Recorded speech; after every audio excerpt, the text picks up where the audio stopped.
जय श्री राधे। राहु ग्रह मेष राशि में विचरण कर रहे हैं, उसमें भी अश्विनी नक्षत्र पर, जिसे गंड दोष कहा जाता है। जिस समय जिस बच्चे का जन्म होता है तो एक बृहद शतैसा का गंड दोष शांति का पूजा किया जाता है, यानी उसे आदि काल से बड़ा कड़क माना जाता है। तो उसी में भी राहु महाशय प्रारंभ हैं और ये करीब करीब 18-20 नवंबर तक रहेंगे। कुछ मत के अनुसार 1 नवंबर से चेंज कर रहे हैं, तो मेरे मत से करीब करीब 18 नवंबर तक रहेंगे। राहु को समझाने के लिए पॉजिटिव भी बात है, निगेटिव भी बात है। तो पॉजिटिव राहु पॉजिटिव आतंकवाद भी हैं, निगेटिव आतंकवाद भी हैं। देखिए छोटा छोटा तो जिला कस्बा में देखा जाता है कि अगर कोई क्रिमिनल है, ज़्यादा रंगदारी कर रहा है, ज़्यादा क्राइम कर रहा है, तो पुलिस बहुत जगह ऐसा मुठभेड़ हो जाता है कि उसको इनकाउंटर कर देते हैं। अभी उत्तर प्रदेश में जो योगी सरकार करवा रहे हैं, वैसे बहुत लोगों को। तो ये पॉजिटिव राहु नेगेटिव राहु का अंत कर रहे हैं। तो ये आपको हमको पहचानना पड़ेगा कि मेरे कुंडली में ये राहु कब पॉजिटिव आतंकवादी बनता है, कब नेगेटिव आतंकवादी बनता है।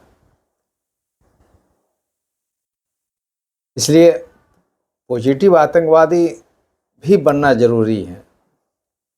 अब कोई मेरे घर पर आक्रमण कर रहा है तो हमको तो गोली निकालना पड़ेगा, पिस्तौल निकालना पड़ेगा। ये हमको अपने आप को प्रोटेक्ट करने के लिए हमको लड़ना पड़ेगा। बृहस्पति लड़ने के लिए नहीं जाते हैं, वो रास्ता बतावेंगे। सूर्य लड़ने के लिए जाते हैं, मंगल लड़ने के लिए जाते हैं। पर राहु का जो लड़ाई होता है ना, वो षड्यंत्र वाला लड़ाई होता है। वो सीधा सीधा मारपीट वाला नहीं होता है। वो कहीं न कहीं टारगेट हो, कहीं न कहीं फेस किसका है, अंदर में कोई और लड़ रहे हैं, कौन अपना इच्छा को फुलफिल कर रहे हैं। तो ये चीज़ अगर आप पकड़ सकते हैं अति उत्तम है। नहीं तो अच्छे कोई एस्ट्रोलॉजर से आप पूछने का कोशिश कीजिए कि ये हमारा राहु किस ढंग का है। कभी कभी राहु एक्सीडेंट के लिए गड़बड़ दे देता है, बीमारी में दे देता है। तो वो तो खैर क्लियर बात है कि वहाँ तो हम देख रहे हैं कि राहु आया तो मुझे ये बीमारी दे दिया, ये दे दिया। पर जनरल लाइफ में जो हमको टारगेट हो जाते हैं, कभी क्रिमिनल से, कभी किसी लीगल मैटर से हम उलझ जाते हैं, कोई फंसा देता है, कोई टारगेट में लेके फंसा देता है। तो ये अच्छे राहु आतंकवादी हैं और बुरे राहु आतंकवादी हैं। तो देखिए सीधा हमारे ज्योतिष विज्ञान में है, जैसे अभी मेष राशि में राहु बैठे हुए हैं, मेष में अश्विनी नक्षत्र में बैठे हुए हैं। तो अश्विनी के मालिक एक मत से मंगल भी होते हैं, मंगल होते हैं। दूसरे मत से लाल किताब के अनुसार सूर्य भी होते हैं। तो दोनों उग्रवादी ग्रह हैं। तो बड़ा बड़ा षड्यंत्र रचने के लिए है आपके पास में। तो षड्यंत्र का जवाब आपको षड्यंत्र से देना पड़ेगा। ये भगवान श्री कृष्ण जी भी बोल गए हैं और दिखा भी दिए हैं, कैसे दुर्योधन को ऐसे करके पैर को ऐसे फाड़ो, भीम को बोलकर काम करवाए। षड्यंत्र तो श्री रामचंद्र जी भी किए, बाली को मारने के लिए कोई रास्ता नहीं था। तो मंगल भी जो लड़ाई लड़ते हैं, पर मंगल में षड्यंत्र नहीं है, वो आमने सामने का मार करने की बात करते हैं।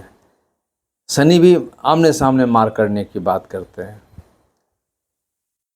पर राहु का जो ट्विस्ट होता है ना, बहुत जगह यही इसीलिए बता रहे हैं कि राहु हमारा पॉजिटिव आतंकवादी है या राहु हमारा निगेटिव आतंकवादी है।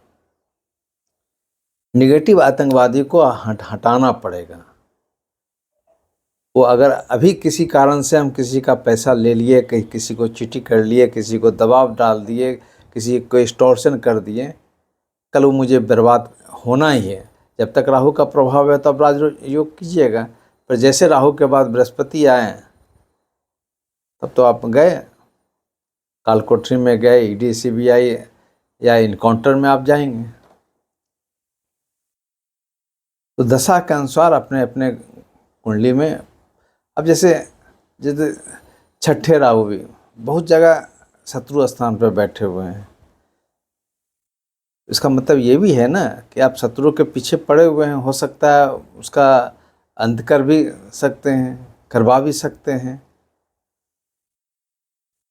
तो राहु तक तो आप लोगों को पता नहीं चलेगा कैसे क्या हुआ, मैं राहु उतरेंगे तो दूसरे ग्रह में तो पता चल जाएगा, कह रही यही षड्यंत्र किया था, तो फिर तो गए आप।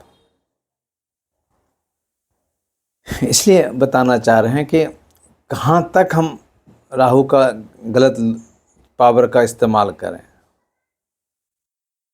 11th में हैं, ये सब भी अच्छे माना जाते हैं, पर कभी कभी बहुत ज़्यादा हम दबाव डाल देते हैं, कोई घटना में चले जाते हैं, क्योंकि ये तीनों जगह राहु का प्रभाव मैक्सिमम लाभकारी होता है।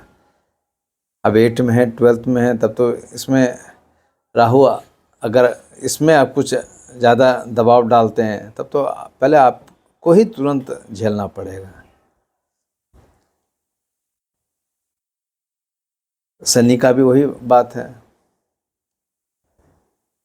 इसलिए एक सीमा तक पकड़िए कि ऐसे हमारे मोदी जी बोलते हैं ना, अच्छे आतंकवादी बुरे आतंकवादी, उसी प्रकार राहु भी उसी ढंग का बात है। अच्छे आतंकवादी का यहाँ सेंस ये नहीं है कि हम आतंक मचाएं, ये इतनी बात ज़रूर है कि अपने आप को हम बहुत स्ट्रॉन्ग करें। आज राफेल का ज़रूरत पड़े या नहीं पड़े, मगर हमारे देश में राफेल तो है पड़ा हुआ कि कभी ज़रूरत पड़ेगा इस्तेमाल करेंगे। तो यानी कुछ ऐसा भाव बना के चलिए कि हम बेमतलब का कोई हमको टारगेट नहीं करें।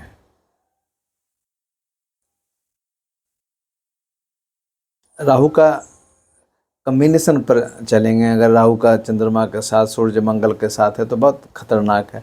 अगर बुध आपके अच्छे हैं तो राहु को बहुत हद तक कंट्रोल कर लीजिएगा। बृहस्पति भी अगर अच्छे हैं, चंद्रमा भी अच्छे हैं, तो राहु को बहुत हद तक कंट्रोल कर लीजिएगा। चंद्रमा का मतलब आप सब अच्छे अच्छे लोगों का बात सुनिएगा, उसको फॉलो कीजिएगा।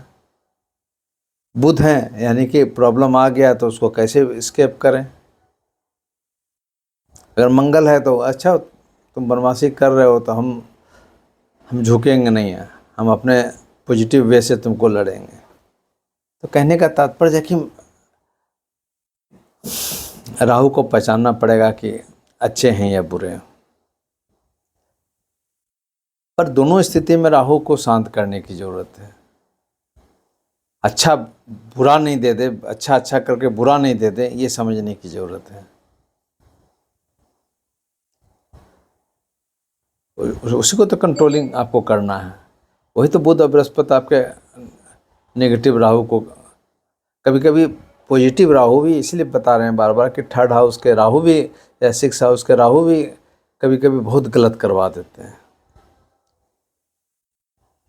राहु को हम ये सोच लें, बोल दें कि ये आतंक नहीं मचाएगा। अब कुछ केस छोड़ दीजिए, 5% का केस छोड़ दीजिए, राहु शुक्र के घर में हैं या उच्च के हैं तो कभी उस पर अच्छे ग्रहों का दृष्टि है, तब उसका ऐसा सोच बदल जाता है। इसलिए अच्छे राहु को और बुरे राहु को पहचानने की बात कीजिए। जय श्री राधे।